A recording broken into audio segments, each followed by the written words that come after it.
దానికి ఆహ్వానం. అధ్యయన అభిలాషులకు శుభోదయ దివ్య ఏకవాక్య ధ్యానాన్ని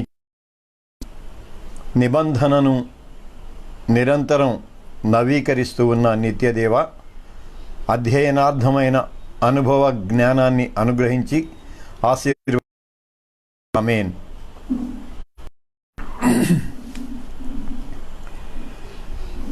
నిన్ను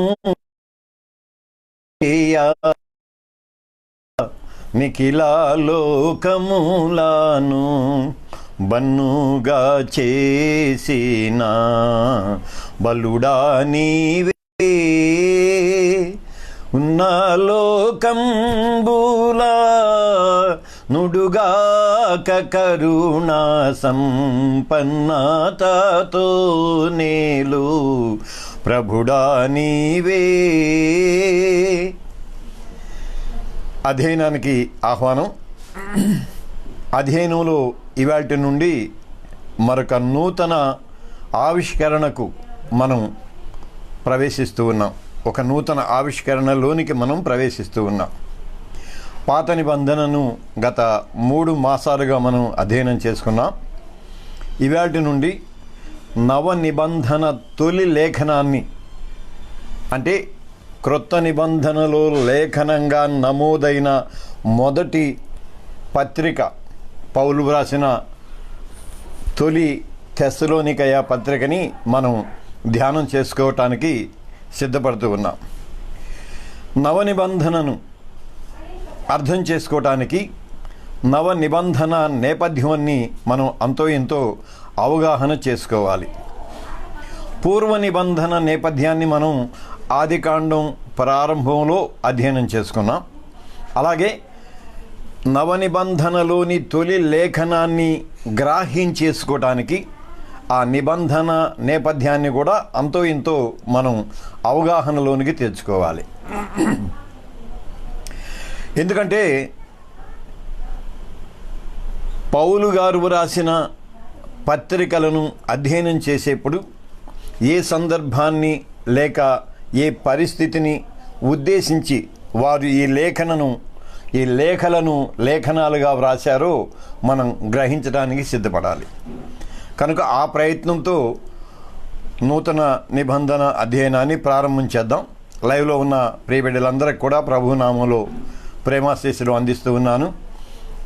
కోట శామ్యూల్,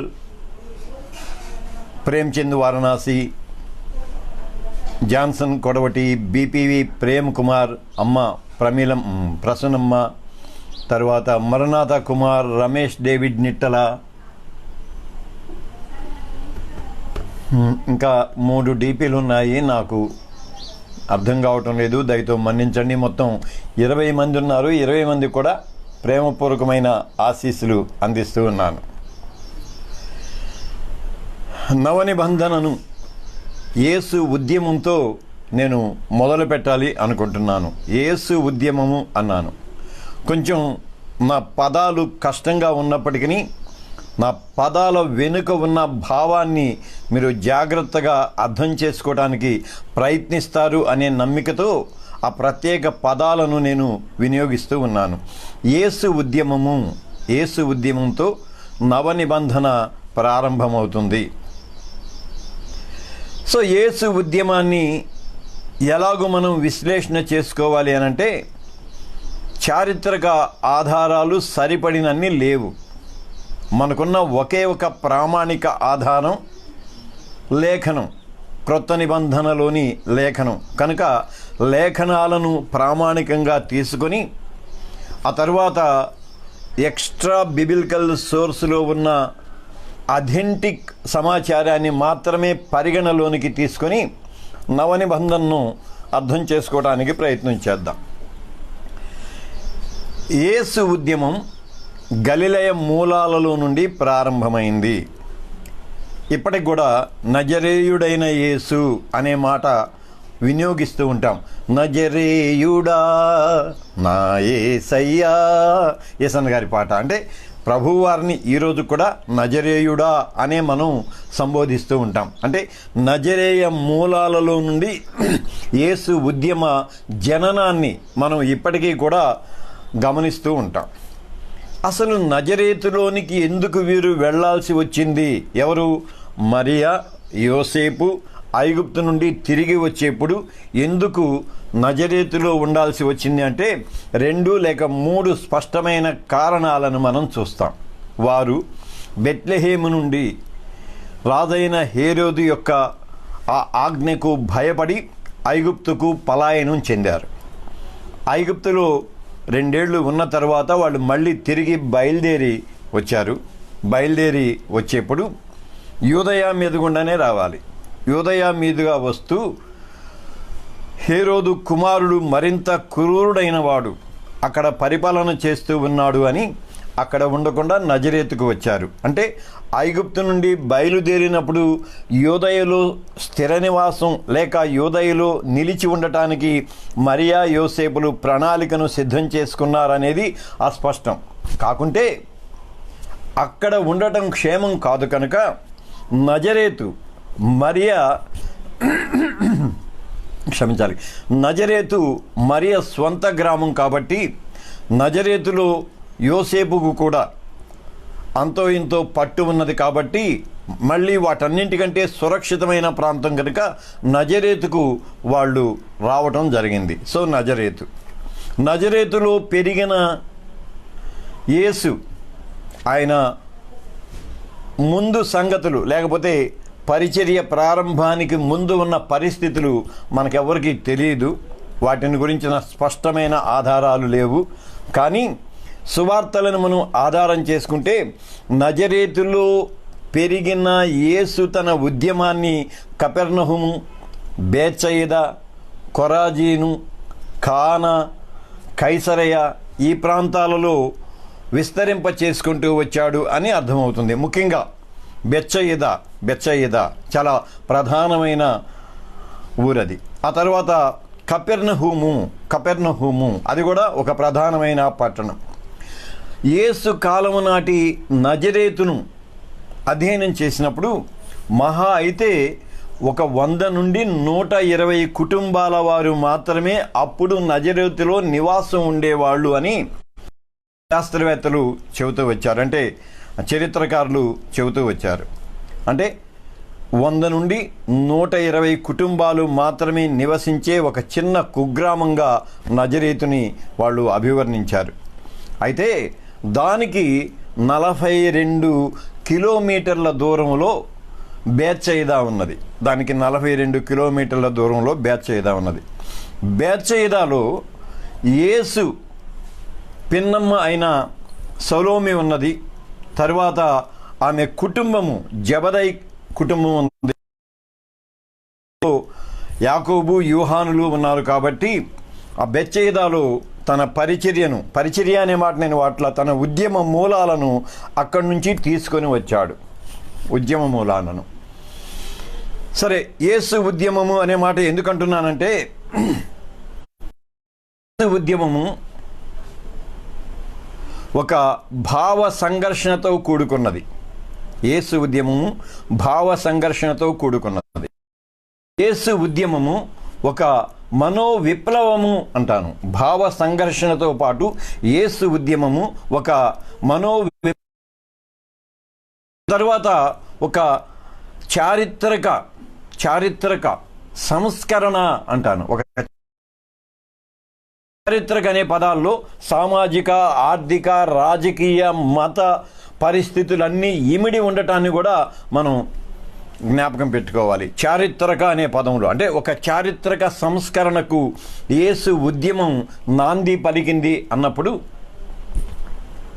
సామాజిక, రాజకీయ, ఆర్థిక, రాజకీయ కోణాలన్నింటినీ కూడా మనం మనసులో ఉంచుకోవాలి. ఓకే, ఒక మానసిక విప్లవం, మనోవిప్లవం అన్నాను. ఒక మనోవిప్లవం అన్నాను. మనోవిప్లవం అనే మాట ఎందుకు నేను దేనిని ప్రామాణికం చేసుకొని వాడానంటే మార్కు సువార్త అంటే యేసు జీవన చిత్రణకు సంబంధించిన తొలి సువార్త ఉన్నదే మార్కు సువార్త. దేవుని రాజ్యము సమీపించి ఉన్నది, మారు మనస్సు పొందుడని ప్రకటిస్తూ యేసు తన పరిచర్యను ప్రారంభించను అంటాడు సువార్తికుడు. అది మారు మనస్సు, ఒక మనో విప్లవాన్ని మనుషులు కలిగి ఉండాలి, ఒక మానసికమైన విప్లవ ధోరణి. ఇక్కడ విప్లవము అంటే తిరుగుబాటు అని కాదు, నీ పాత ఆలోచన విధానానికి అతీతమైన ఒక సమకాలీన సామాజిక పరిస్థితులను ప్రభావితం చేయగలిగిన మానసిక దృక్పథాన్ని నువ్వు అలవర్చుకోవాలి. సంప్రదాయబద్ధంగా వస్తున్న ఛాదస్తాన్ని కాకుండా పరిస్థితులకు అనుగుణమైన భావాన్ని నీవు కలిగి ఉండాలని మారు మనస్సు పొందండి అన్నాడు. అంటే ఒక మనోవిప్లవం మనం అక్కడ చూస్తాం, ఒక మనో విప్లవాన్ని మనం అక్కడ చూస్తాం. ఆ తర్వాత భావ సంఘర్షణ. కారణం ఏంటంటే ధర్మశాస్త్రం ఉన్నది, ధర్మశాస్త్రానికి నూతన భాష్యాన్ని చెప్పాడు నూతన ప్రభువారు. ఒకడు కొట్టితే లేక చంపితే నరహత్య చేసినట్లు కాదు, కానీ దుర్మార్గుడా అని మాట్లాడినా కూడా అది నరహత్యతో సమం అన్నాడు. అంటే ఆ భావ విప్లవాన్ని లేకపోతే భావ సంఘర్షణను మనం చూస్తాం. యేసు ఉద్యమంలో ఒక మనో విప్లవం ఉన్నది, యేసు ఉద్యమంలో ఉన్నది. అన్నింటికంటే అది సామాజిక, రాజకీయ, ఆర్థిక, మతపరమైన సంస్కరణ ఉద్యమంగా వెల్లడైంది. ఎందుకని? పద్ధతులన్నింటినీ సామాజిక పరిస్థితిలోనికి వెళ్దాం. సమాజం తెగలుగా అంతరాలతో కూడి ఉన్న శాస్త్రులు, సద్దూకయ్యులు, పాపులు, హేరోదీయులు, సుంకరులు, ఇలాంటి తెగలుగా లేకపోతే ఇలాంటి అంతరాలతో నిండి ఉన్నప్పుడు ఆ అంతరాలను అధిగమించి ప్రభువారి మీద ఉన్న ఒక అభియోగం ఏంటంటే ఇతడేమిటి పాపులతోనూ సుంకరులతోనూ కలిసి నివసిస్తూ ఉన్నాడు, వారి వెంట తిరుగుతూ ఉన్నాడు అనేది. సో సామాజిక పరంగా కూడా ఒక అద్భుతమైన నూతన దృక్పథాన్ని యేసు ఉద్యమం బయటికి తీసుకురావటాన్ని చూస్తాం. మళ్ళీ నాకు చాలా ఇష్టమైన అంశం, యేసు ఉద్యమము ఆర్థిక విధానాల మీద అద్భుతమైన సంస్కరణను తీసుకొని వచ్చింది. ఈ సంస్కరణ తొలి సంఘంలో అలా మొదలైంది, కానీ ఆ తరువాత నిలబడలేకపోయింది, కష్టం కూడా. యేసు ఆర్థిక సంస్కరణ ఎవడు సిరికి దేవునికి దాసుడు కాలేడు అన్నాడు. ఎవడు సిరికి దేవునికి దాసుడు కాలేడు అన్నాడు. మా అనుదిన ఆహారము నేడు మాకు దయచేయము అని నేర్పించాడు. మా అనుదిన ఆహారము నేడు మాకు దయచేయము అని నేర్పించాడు. దేవునివి దేవునికి, సీజర్వి సీజర్కి అని చెప్పి మళ్ళీ ఒక నూతన భాష్యాన్ని ఆర్థిక కోణంలో నుంచి ఆయన ప్రతిపాదించటాన్ని మనం చూస్తాం. నీ ధనం ఎక్కడ ఉండునో నీ హృదయం అక్కడే ఉంటుంది, జాగ్రత్త అని హెచ్చరించడాన్ని కూడా మనం చూస్తాం. కనుక కేవలం సామాజిక సంస్కరణలను మాత్రమే కాదు, కానీ ఆర్థికపరమైన సంస్కరణకు కూడా యేసు ఉద్యమం దోహదపడటాన్ని మనం చూస్తాం. ఇక రాజకీయపరమైన ఉద్యమాన్ని మనం చూసినట్లయితే రాజకీయపరమైన ఉద్యమం ఇది కొంచెం కష్టమైంది. రాజకీయపరమైన ఉద్యమం అధికారులను గౌరవించమన్నాడు, అధికారులకు లోబడి ఉన్నాడు, కానీ దేవుడిచ్చిన అధికారము ఉన్నతమైనది అన్నాడు. దేవుడు నీకు అనుగ్రహిస్తే తప్ప నీకు ఏ అధికారము ఉండటానికి వీల్లేదు అన్నాడు. అంటే లోకానికి అలౌకికానికి మధ్య ఉన్న అధికార వ్యత్యాసాన్ని ఆయన చాలా స్పష్టంగా చెప్పాడనమాట. చాలా యేసు అధికారులతో వ్యవహరించిన తీరు ఉన్నదే అది ఆదర్శవంతమైనది. అధికారి సేవకుని బాగుపరచడం, వీటన్నింటినీ మనం చూస్తాం. ఇది తన సంప్రదాయానికి చెందిన వారు కానప్పటికీ కూడా వారి పట్ల, వారి అధికారం పట్ల యేసు చూపించిన ఆ ప్రేమ, అభిమానాన్ని. ఇక మతపరమైన విషయానికి వస్తే, మతపరమైన సంస్కరణ మామూలు సంస్కరణ కాదు. వ్యవస్థీకరించబడిన రబ్బీ సంప్రదాయానికి భిన్నంగా ఆయన తిరుగుబాటు చేశాడా అనొచ్చు. పరిసయ్యుల గుత్తాధిపత్యం మీద ఆయన ధ్వజమెత్తాడా అని మనం యేసు ఉద్యమం. సో యేసు ఉద్యమము గలిలయలో రూపుదిద్దుకుంది. ముఖ్యంగా నజరేతులో ప్రారంభమైంది. అక్కడి నుంచి కపెర్నహుమును సెంటర్ చేసుకుంది. కపెర్నహుం తర్వాత బెత్సయిదా, ఆ తర్వాత కానా లోని ఆ ప్రాంతాలన్నింటిలో కూడా అది కేంద్రీకృతమైంది. నేనేమంటానంటే నా ఎనాలిసిస్లోంచి నేను బెత్సయిదాలు పర్వత ప్రసంగం జరిగింది కదా, ఆ కొండ మీద యేసు చేసిన ప్రసంగం. ఇంకక్కడి నుంచి ఆయన ఉద్యమం లేక యేసు ఉద్యమం అక్కడి నుంచి ప్రజలందరి దృష్టిని ఆకర్షించి ఉండవచ్చు. 5,000 మందిని ఒక నజరేయుడైన యేసు సమీకరించగలిగాడు తన శిష్యులందరి సహకారంతో. ఇవాళంటే వాల్ పోస్టర్స్ వేస్తాం, ఫేస్బుక్లో లేకపోతే ఇన్స్టాగ్రామ్లో ఫోటోలు పెడుతూ ఉంటాం, తర్వాత మైక్లో అనౌన్స్మెంట్ చేయిస్తూ ఉంటాం. 5,000 మందిని ఆ దినాలలో బెత్సయిదా గ్రామంలోనికి ఆ గలిలయ ప్రజలందరినీ సమీకరించడం అంటే అది సామాన్యమైన సంగతి కాదు. సో యేసు ఉద్యమం యొక్క గలిలయ గొప్ప సంఘటనని మనం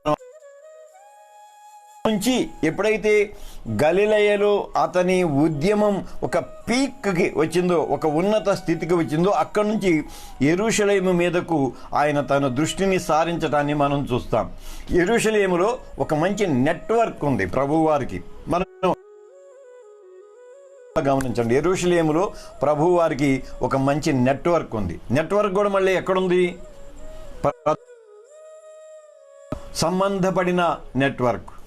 మరియ సమీప బంధువురాలైన ఎలిజబెత్ భర్త ప్రధాన యాజకుడు, అంటే అలా ఉన్నాడు. ఆ తర్వాత యేసు కాలము నాటి ప్రధాన యాజకులు ఉన్నారే, యోహానుకు నెలవైన వారు. మళ్ళీ వాళ్ళ బంధువులకు ఒక మంచి మేడగది అక్కడ ఉన్నది. సో మంచి నెట్వర్క్ ఉందన్నమాట వాళ్ళకి. సో తన నెట్వర్క్ని ఆధారం చేసుకొని కపెర్నహూములో తన హెడ్ క్వార్టర్ అలాగే ఉంచి, ఇది తన ఉద్యమానికి కపెర్నహూములో హెడ్ క్వార్టర్ అలాగే ఉంచి అక్కడి నుంచి యెరూషలేము మీద తన దృష్టిని సారించాడు. అక్కడ బేతనియా గ్రామం, మరియా, మార్తా, లాజరు వీళ్ళున్నారే, దాన్ని చక్కగా స్థావరంగా చేసుకుని కొండ దిగువన ఉంటుంది కాబట్టి అక్కడి నుంచి తన ఉద్యమాన్ని ముందుకు తీసుకొని వెళ్ళాడు. సో యేసు ఉద్యమము అనే మాటే వాడాను. ఇక్కడ నేను సువార్త కానీ వాకింగ్ కానీ ఏం చెప్పడం లేదు, వాటి గురించి ఏం మాట్లాడట్లా. గలిలయ మూలాలు, గలిలైన తర్వాత ఉద్యమ స్వభావం ఏంటంటే సామాజికమైన స్థితిగతులను మార్చడం, ఆర్థికమైన నూతన విధానాన్ని ప్రవేశింపచేయటం, మతపరమైన నూతన భావాలను పెంపొందింపచేయటం, ఆ తర్వాత సాంస్కృతికమైన ఒక నూతన విప్లవాన్ని ప్రజల్లో తీసుకొని రావటం. అది యెరూషలేము విస్తరణ క్రమంలో 3 ఏళ్ళు గడిచాక ఈ విప్లవం లేకపోతే యేసు ఉద్యమము ప్రధాన మత పెద్దలకు తలనొప్పిగా మారింది. ప్రధానమైన మత పెద్దలకు తలనొప్పిగా మారింది. ఎప్పుడైతే ఉద్యమం గలిలయలో జనించి అక్కడి నుంచి యెరూషలేముకు ఎగబ్రాకి ఆ తరువాత కొంచెం బలపడుతూ వస్తుందో, వెంటనే దయతో గమనించండి, ఇక్కడ నేను యేసు ప్రబోధాన్ని గురించి, ప్రభువారి అద్భుతాలను గురించి, ఆశ్చర్య కార్యాలను గురించి, వాటిని గురించి నేను మాట్లాడటం లేదు. అది తరువాత మనం చెప్పుకుంటాం, తరువాత కార్యక్రమంలో మనం చెప్పుకుంటాం. కానీ ఉద్యమ స్వభావాన్ని మాత్రమే చెబుతున్నాను. సో దీనిని అణిచివేయాలి. దీనిని అణిచివేయటానికి వాళ్ళకున్న ఒకే ఒక ఆయుధం ఉద్యమ నేతను అంతమొందించటం. దేవర్ సక్సీడెడ్. ఎలాగైతేనేమి ఉద్యమము విస్తరించిన తరువాత ఉద్యమము అణిచివేయబడినది. ఉద్యమ అణిచివేత యేసు శ్రమ మరణాలతో ముగిసింది.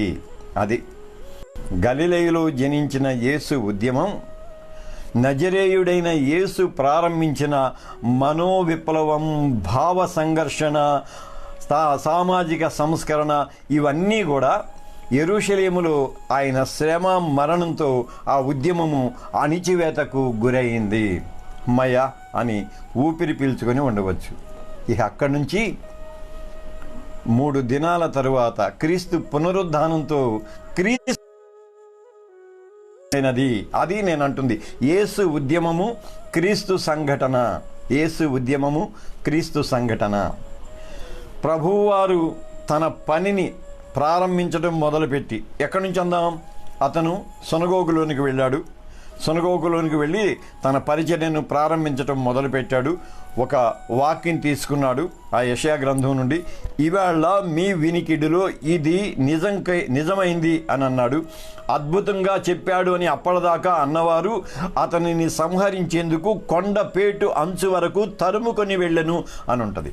తరుముకొని వెళ్ళను అని నేను ఎప్పుడు అనుకుంటాను, అసలు ఆ దృశ్యాన్ని మనం చిత్రీకరించగలిగితే, కనీసం ఒక పెయింట్ అన్నా వేసుకోగలిగితే, లేదా ఆ దృశ్యాన్ని యథాతథంగా మనం ఫిల్మ్ చేసుకోగలిగితే ఎంత ఆశ్చర్యకరంగా ఉంటుందో. దాకా యెరూషలేము సునగోగులో అద్భుతమైన సందేశాన్ని అందించిన వానిగా ప్రస్తుతింపబడిన యేసు ఒక్కసారి మీ వినికిడిలో ఇది నెరవేరుతుంది అన్న మరుక్షణం అతన్ని తరుముకొని వెళ్ళారే. అతన్ని తరుముకొని వెళుతూ ఉంటే కొండపేటు వరకు కూడా, అక్కడి నుంచి కింద పడవేసి చంపాలి అనుకుంటే అక్కడి నుంచి పారిపోయాడే. నేను అంగి, ఆ పొడవాటి అంగి కదా, అంగి పైకి ఎగబట్టుకొని ప్రాణాలు అరచేత పట్టుకొని ఈ మాట అంటున్నాను, ప్రాణాలు పారిపోతున్న యేసును ఒకసారి ఊహించుకోగలమా? విశ్వాసానికి కష్టమే ఈ మాట వినటానికి, కానీ యేసు పారిపోయేను అనే మాట ఉంటుంది. పారిపోతున్న యేసుని మనం చూడగలమా? అంటే ఉద్యమ ప్రారంభం అది, ఉద్యమ ప్రారంభం అది. అక్కడి నుంచి శిరవులో కాళ్లకు చేతులకు మేకులు దిగగొట్టుకొని మరణించిన యేసున్నాడే, అది ఉద్యమం యొక్క కాలం. అయితే ఆదివారం తెల్లవారుజామున పునరుద్ధానం జరిగింది. అక్కడి నుంచి క్రీస్తు సంఘటన ప్రారంభమైనది. క్రీస్తు సంఘటన ప్రారంభమైనది. క్రీస్తు సంఘటన పునరుద్ధానాన్ని, మరణాన్ని జయించిన యేసు పునరుద్ధానాన్ని ఆధారం చేసుకుంది. ప్రపంచానికి అర్థం కానటువంటి క్రీస్తు సంఘటన. సో క్రీస్తు సంఘటన చరిత్రను మార్చివేసింది. క్రీస్తు శకము, క్రీస్తు పూర్వము, క్రీస్తుకు ముందు అలాగా మార్చివేసింది. చరిత్ర గతిని క్రీస్తు సంఘటన మార్చివేసేసింది. క్రీస్తు సంఘటన జరిగి 50 దినాలకు సంఘం ఆవిర్భవించింది. ఉద్యమం కాదు, యేసు ఉద్యమం కాదు, యేసు ఉద్యమము యేసు మరణంతో అంతమైంది. క్రీస్తు సంఘటనతో సంఘం ఆవిర్భవించింది. క్రీస్తు సంఘటనతో సంఘం ఆవిర్భవించింది. సంఘం ఆవిర్భవించిన తర్వాత నేను స్థూలంగా చెబుతున్నా, ఎందుకంటే జస్ట్ ఇంట్రొడక్షన్ కాబట్టి చాలా స్థూలంగా చెబుతున్నాను. ఎప్పుడైతే సంఘం ఆవిర్భవించిందో ఆ తర్వాత పరిస్థితులు ఆటోమేటిక్గా మార్పు చెందుతూ వచ్చాయి. ఇక్కడ మళ్ళీ 2 విషయాలు. అందరూ అధ్యయనపరులు కాబట్టి, ఎక్కువ మంది కాపర్లు ఉన్నారు కాబట్టి, ఆ తర్వాత లేఖనాల మీద ఆసక్తి ఉన్నారు కాబట్టి, అపోస్తల కార్యం 2వ అధ్యాయంలో పేతురు ప్రసంగాన్ని క్షుణ్ణంగా మళ్ళీ ఒకసారి చదవండి. యేసు పునరుద్ధానం మీద ఆధారపడిన పేతురు ప్రసంగాన్ని క్షుణ్ణంగా చదవండి. పేతురు బెత్సయిదా వాడైన పేతురు, గలిలయ వాడైన పేతురు, యెరూషలేములోని మధ్య నిలిచి యేసు పునరుద్ధానాన్ని ప్రాతిపదికగా చేసుకుని 2 చేస్తాడు, సవాలు చేస్తారు. ముష్కరులారా అని సవాలు చేస్తారు. రోమా ప్రభుత్వాన్ని ఇదిగో మీరు మీ అధికారంతో సిలువ వేశారే, యూదా మత పెద్దలను ఇదిగో మీరు మీ కుయుక్తితో సిలువ వేశారే, మీరు సంహరించిన లేక మీరు సిలువ వేసిన, మీరు చంపివేసిన, పునరుద్ధానుడై తిరిగి లేచాడు, దానికి మేము సాక్ష్యము. 2 అధికార పీఠాలను, బలమైన అధికార పీఠాలను, ఒకటి మత వ్యవస్థ, రెండవది రాజ్య వ్యవస్థ, రెండింటిని సవాలు చేశాడు. సంఘ ఆవిర్భావ పరిస్థితులను మనం గమనిస్తే అసలు అర్థం కాదు. మనం బైబిల్ చదువుకొని పారాయణంలాగా చదువుకొని వెళ్ళటం, లేకపోతే మన సంఘ విశ్వాసులకు చెప్పుకోవటం, అది కాదు నేను ఉంటుంది. ఇది అధ్యయనంలో ఆ లేఖనాల యొక్క నేపథ్యాన్ని, దాని బాగోగులను అన్నింటినీ అర్థం చేసుకోవడానికి, గ్రహించడానికి తప్పక చేయాలి. యెరూషలేము దేవాలయం ఎదుట నిలువబడి, యెరూషలేము అధికార పీఠాన్ని నీవు సంహరించిన క్రీస్తు అని ప్రశ్నించి సంఘం ప్రతిదినము దేవాలయంలో కూడుకుంటూ ఉన్నది. చర్చి అలా దేవాలయ పెద్దలు, దేవాలయ అధికార పీఠం ఎలాగూ అనుమతించింది. అది సంఘం యొక్క బలం. అది సంఘం యొక్క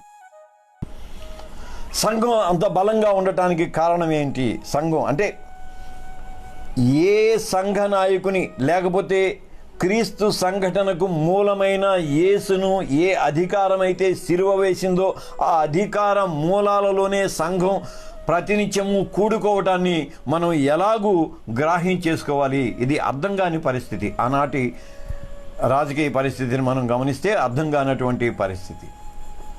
సరే, మళ్ళీ వివక్ష, విస్తరణ, రెండు మాటలు అన్నాను. సంఘ ఆవిర్భావం తర్వాత వివక్ష, హింస, విస్తరణ. వివక్ష ఏంటి? గ్రీకు భాష మాట్లాడే విధవరాల పట్ల పంపకాల దగ్గర వివక్ష. సంఘం ఆవిర్భవించింది.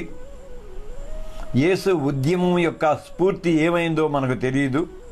గ్రీకు భాష మాట్లాడే విధవరాల పట్ల ఏర్పడిన వివక్ష మళ్ళీ చిన్న గలిబిలిని తీసుకుని వచ్చింది. ఈసారి ఎలాగూ వాళ్ళ దగ్గర నుంచి చెదరగొట్టాలి, లేకపోతే యెరూషలేములో ఉన్న సంఘ మూలాలను ఎలాగూ చెదరగొట్టాలో మళ్ళీ ప్లాట్ వేశారు. స్టెఫన్ని హతమార్చారు. దాంతో సంఘం చెదిరిపోయి విస్తరించింది. ఇది నేపథ్యం. అంటే యేసు ఉద్యమము, క్రీస్తు సంఘటన, ఇది ఉద్యమం. సంఘ ఆవిర్భావం, వివక్ష, హింస, విస్తరణ. ఓకే, అక్కడికి అయిపోయింది. మనం నవ నిబంధన తొలి లేఖనమైన తెస్సలోనికయ మొదటి పత్రికను అధ్యయనం చేద్దాం అనుకున్నాం. దానికి నేపథ్యం ఇది. అయితే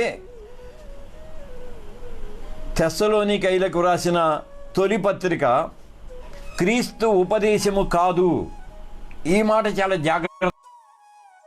సువార్తలలో చెప్పిన యేసు మాటలు మాత్రమే, లేక సువార్తలు ఉదహరించిన యేసు మాటలు మాత్రమే క్రీస్తు ఉపదేశము.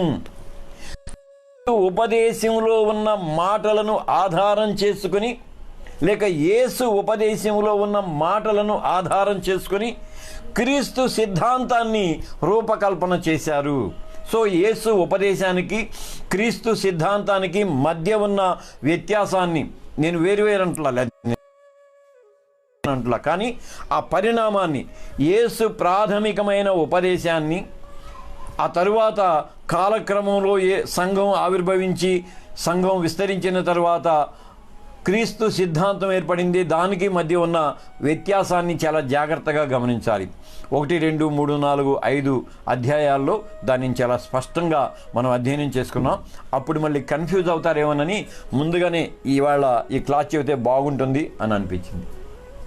ఆ తర్వాత చెప్పాను కదా, యేసు ఉపదేశము, క్రీస్తు సిద్ధాంతం. ఆ తరువాతది లేఖన ఆవశ్యకత, తొలి లేఖన ఆవశ్యకత. ఎందుకు లేఖనం అవసరమైంది? లేఖన అవసరతను మనం గమనించినట్లయితే సంఘ ఆవిర్భావం, తొలి సంఘం ఎదుర్కొన్న హింస, ఆ తరువాత విస్తరణ క్రమంలో నూతన ప్రదేశాలలోనికి, నూతన పరిస్థితులలోనికి, లేక నూతన మెంబర్షిప్ సంఘంలో యేసు ఉపదేశాన్ని సరిగ్గా అర్థం చేసుకునే క్రమంలో వాళ్ళల్లో ఏర్పడిన అస్పష్టతను తొలగించడానికి లేఖనం అవసరమైంది. అంటే యేసు ఉపదేశ క్రమాన్ని గ్రహించటంలో లేఖన ఆవశ్యకత ఏర్పడింది అని మనకు అక్కడ అర్థమవుతుందన్నమాట.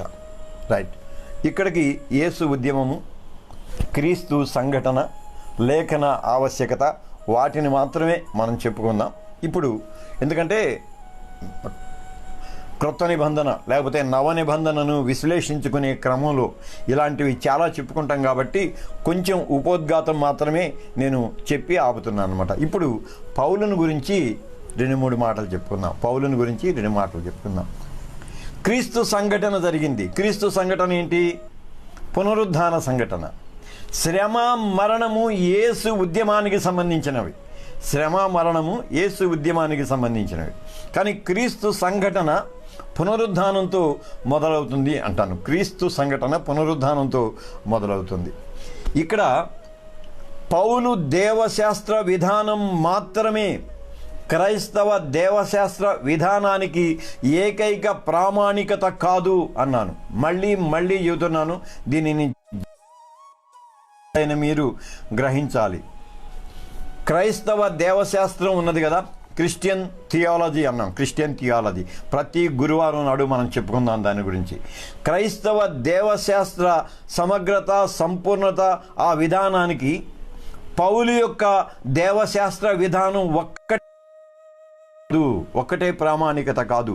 పౌలు తన అనుభవంలోంచి, తన ప్రత్యక్షతలో నుంచి రూపొందించినది పౌలు యొక్క దేవశాస్త్రం. అది సంపూర్ణ క్రైస్తవ దేవశాస్త్ర విధానానికి నిదర్శనం అని మాత్రం మనం అనటానికి వీల్లేదు. పౌలు అవగాహన మాత్రమే.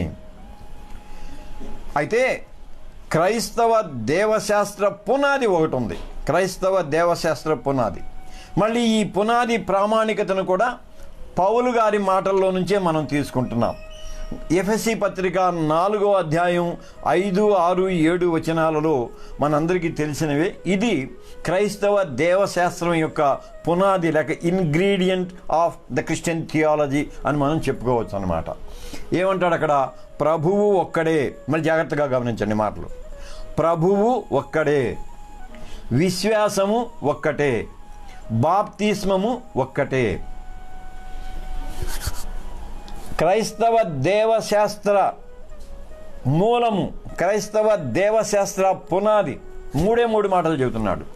ప్రభువు ఒక్కడే, ప్రభువు ఒక్కడే, విశ్వాసము ఒక్కటే, విశ్వాసము ఒక్కటే, బాప్తిస్మము ఒక్కటే. ఈ 3 కూడా కేవలము క్రైస్తవ మత విశ్వాసానికి సంబంధించిన మాటలు మాత్రమే. ప్రభువు అనే పదాన్ని నేర్పించడానికి, అర్థం చేసుకోవటానికి, అవగాహన కలిగించడానికి ఆది సంఘం ఎంత కష్టపడిందో మనం అధ్యయనం తర్వాత చెప్పుకుంటూ వద్దాం. ప్రభువు ఒక్కడే. సో ముందు క్రీస్తు శాస్త్రానికి లేక క్రైస్తవ దేవశాస్త్రానికి ఇంగ్రీడియంట్ని ఆ 3 మాటల్లో చెప్పి అంటాడు, అందరికీ. తర్వాత 6వ వచనం, 6వ వచనంలో చెబుతాడు, అందరికీ తండ్రి అయిన దేవుడు ఒక్కడే, ఆయన, ఇది జాగ్రత్తగా, అందరికీ పైగా ఉన్నవాడై అందరిలోనూ వ్యాపించి అందరిలో ఉన్నాడు. మళ్ళీ తండ్రి అయిన దేవుడు ఒక్కడే, ఆయన అందరికీ పైగా ఉన్నవాడు. పైనంటే పైన ఉన్నాడు అని కాదు, అందరికంటే ఆధిక్యతలో ఉన్నవాడు అని, అంటే సుప్రీం అని అర్థం అనమాట. ఆయన అందరికీ పైగా ఉన్నవాడు, అందరిలోనూ వ్యాపించి ఉన్నాడు, అందరిలోనూ వ్యాపించి అందరిలో ఉన్నాడు. మామూలు మాటలు కాదు అవి. అంటే క్రీస్తు దేవశాస్త్రానికి లేక క్రైస్తవ దేవశాస్త్రానికి ప్రామాణికమైన మాటలు అవి. ఆ తర్వాత అంటాడు 7వ వచనంలో, ఇది చాలా ఇంపార్టెంట్, అయితే మనలో ప్రతివానికిని క్రీస్తు అనుగ్రహించు వరము యొక్క పరిమాణము చొప్పున కృప ఇవ్వబడెను. ఈ 7వ వచనాన్ని గనుక మనం అర్థం చేసుకుని దాన్ని పాటించి దానికోసం మనం ప్రార్థన చేసే ఒక పరిమాణము చొప్పున, మధ్యలో ఆగి మళ్ళీ మొదలైంది అని అనుకుంటాను. ఇట్స్ ఓకే, మళ్ళీ రీకనెక్ట్ అయింది.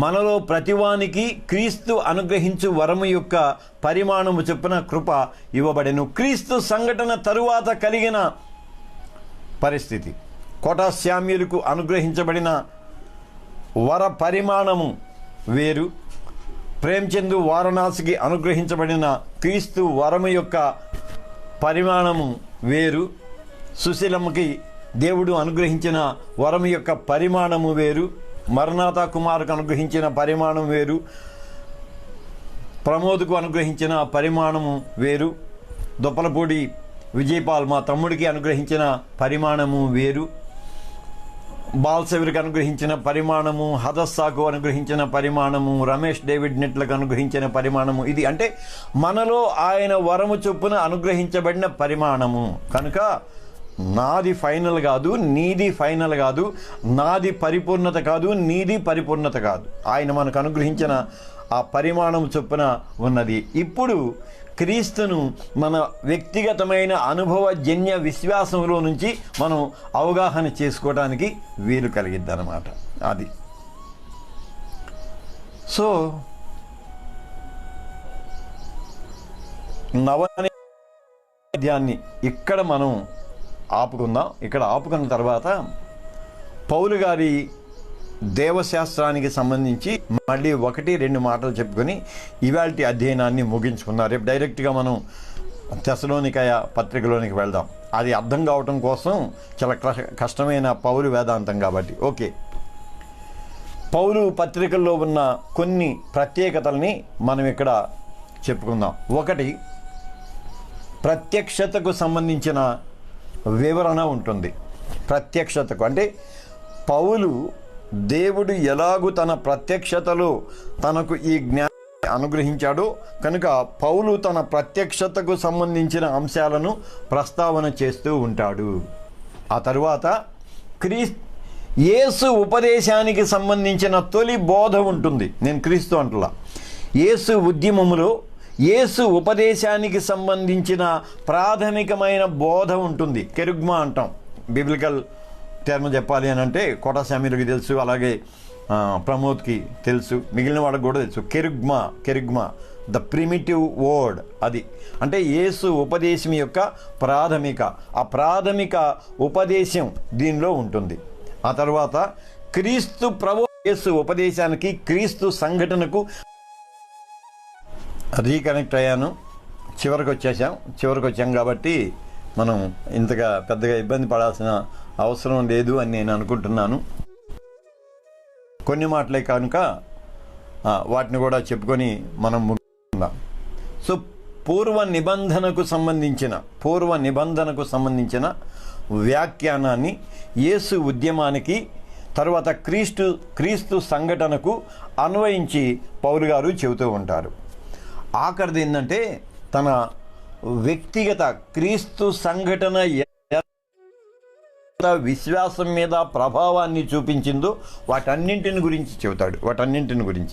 వాటన్నింటికంటే ఆఖరిగా తన వ్యక్తిగత అభిప్రాయాన్ని కూడా, అంటే క్రీస్తు సంఘటనను ఎలాగూ తాను స్వీకరించాడో దానికి సంబంధించిన తన వ్యక్తిగత అభిప్రాయాన్ని కూడా చెబుతూ ఉంటాడు.